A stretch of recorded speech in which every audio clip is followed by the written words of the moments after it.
I've been working on oil rigs for over a decade, but nothing could have prepared me for this one. The rig I work on now, officially, it doesn't exist. No maps, no records. It's as if it's hidden from the world. The isolation of the North Sea was never a problem for me, but this place, it's different. It all started with a simple job offer. They paid well, no questions asked, but the secrecy was strange. I was flown out in the dead of night, blindfolded for the last stretch of the journey. When I arrived, the rig looked like any other, a rusting behemoth of steel and machinery floating in a sea of cold, unforgiving blackness. The crew, they were odd from the start, barely talked. Their eyes always seemed hollow. I brushed it off at first. Isolation does that to people. But the further I dug into the rig's operations, the more I realized that something was deeply wrong. It was my first night shift when I noticed it. A strange, low hum coming from deep below the rig.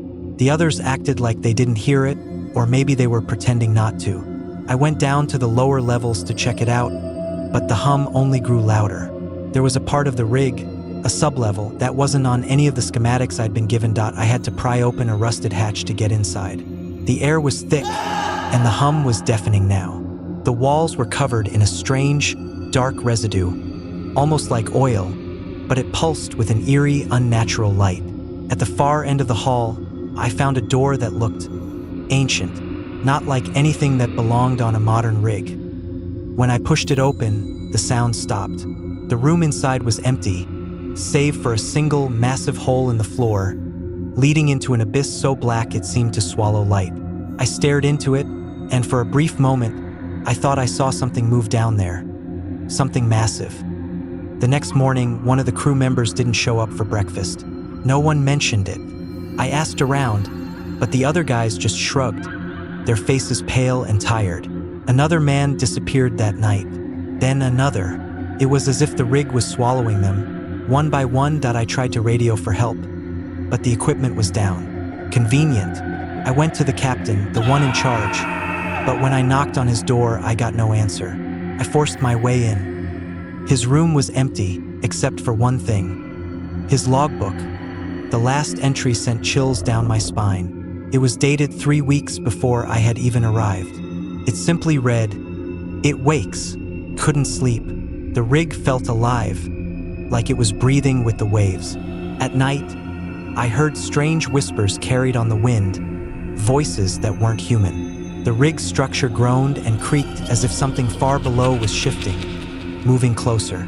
I became obsessed with the hole I had found on the first night. I needed to know what was down there. I grabbed a flashlight and a length of rope and made my way back to that cursed sublevel. The hum was back, louder than before, and as I descended, it felt like the walls were vibrating. I tied the rope around a steel beam and lowered myself into the hold as I descended.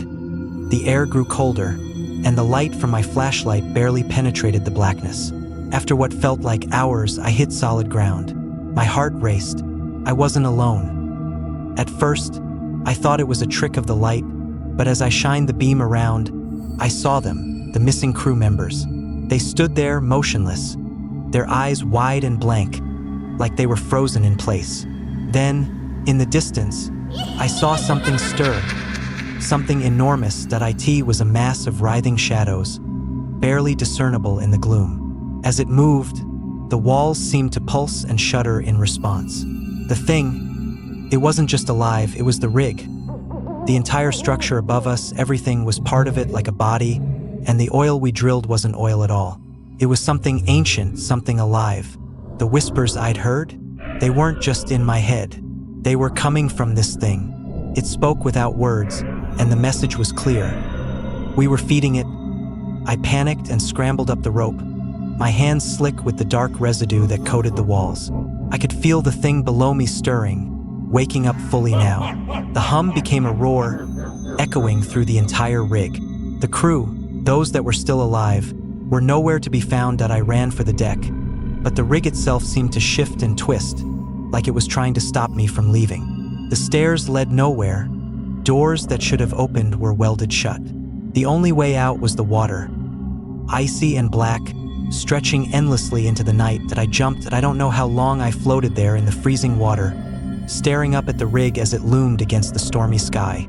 Stood still now, but I could feel it watching me.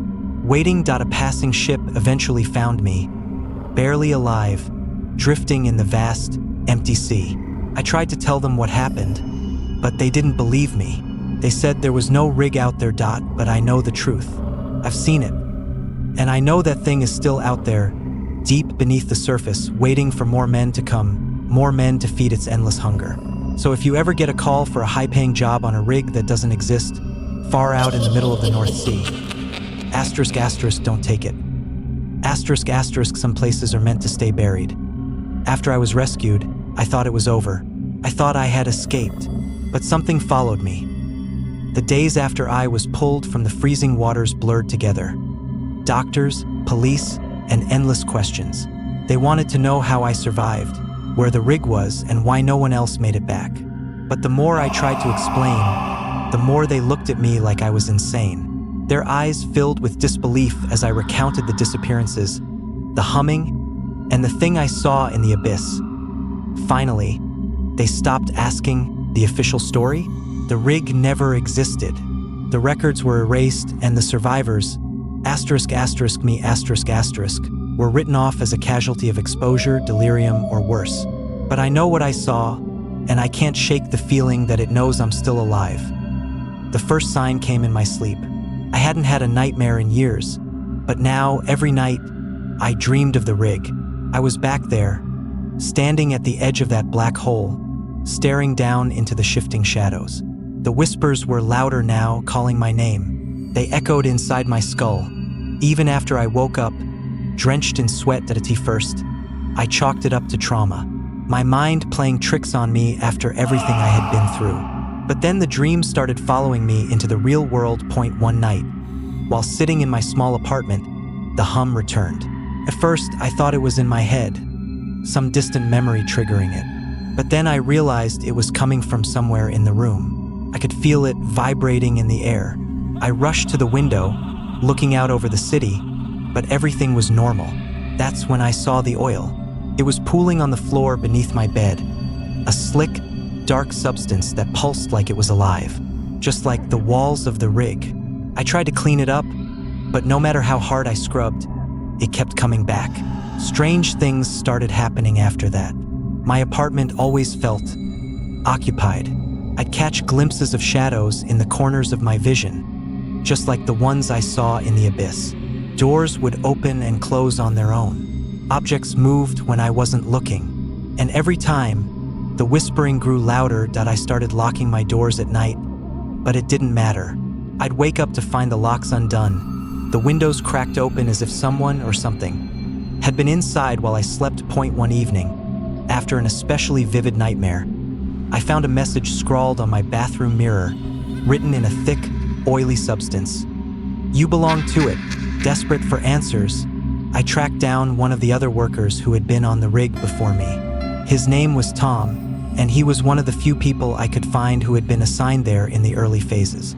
I wasn't sure if he'd even talk to me, but when I found him, it was clear he was just as haunted as I was. He lived in a rundown house on the outskirts of town, his windows covered with sheets of metal and plastic.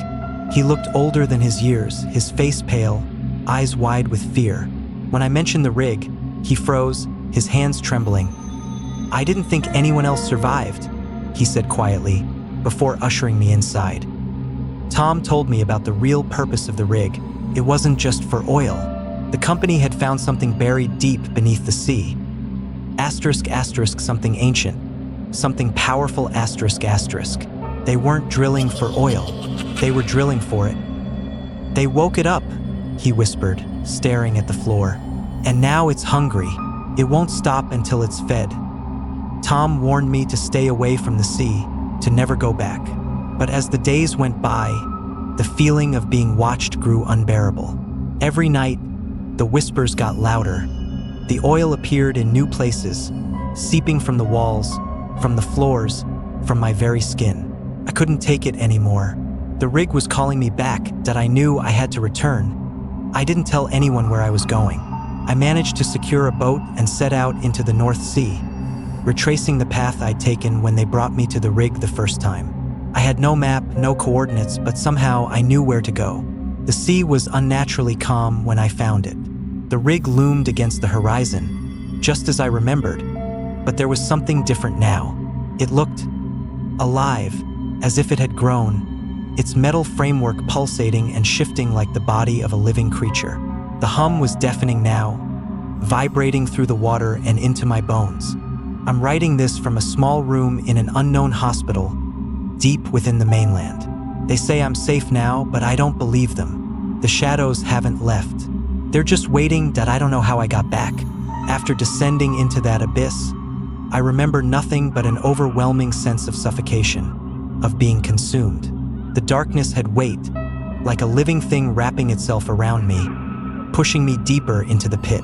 But somehow, I woke up on the mainland, my body soaked in the same slick, oily substance that covered the rig's walls. The doctors didn't ask questions. They didn't mention how I got there or who brought me. They just told me I had been found washed up on a beach, unconscious, and barely alive. No one could explain it. But I knew. It let me go. For now that I spent weeks in the hospital, drifting between feverish nightmares and brief moments of clarity. The whispers never stopped, even when I was awake. They would creep into my thoughts, into the cracks of my mind. I tried to tell the doctors, but they dismissed it as trauma, nothing more than the aftereffects of being lost at sea. But I could feel it. Asterisk, asterisk, the rig wasn't done with me. Asterisk, asterisk, even though I was hundreds of miles away, I knew it was still watching. I would see glimpses of it in reflections. In the mirror, in the glass of the hospital window, in the dark corners of the room at night. Just for a second, I'd catch a flicker of those pulsating metal structures, and then it was gone. But I knew it wasn't a hallucination. It was calling me back. 2 weeks into my stay, I had an unexpected visitor. A man, sharply dressed, wearing a dark suit, came into my room. He didn't say who he worked for, but his cold, calculating eyes told me everything I needed to know. Asterisk, asterisk, he wasn't just here for a checkup. Asterisk, asterisk, tell me what you remember, he said, sitting beside my bed. His voice was calm, unnervingly steady. I hesitated. I had tried to explain the rig to others before, but no one believed me. Still, something about him seemed different, like he already knew more than I did. I told him everything.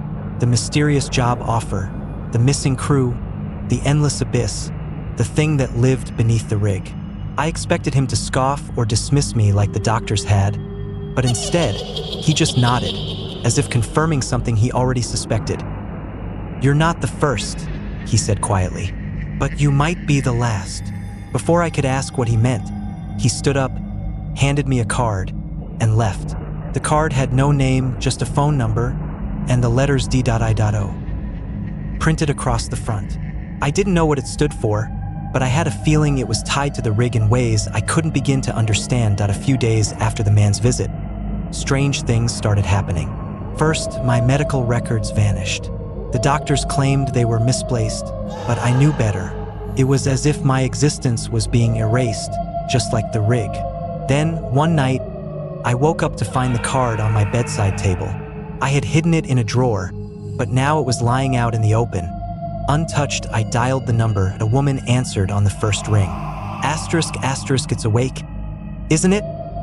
Asterisk, asterisk, she asked before I could even speak. I froze, my heart racing. I hadn't told anyone about the thing beneath the rig. "Who are you?"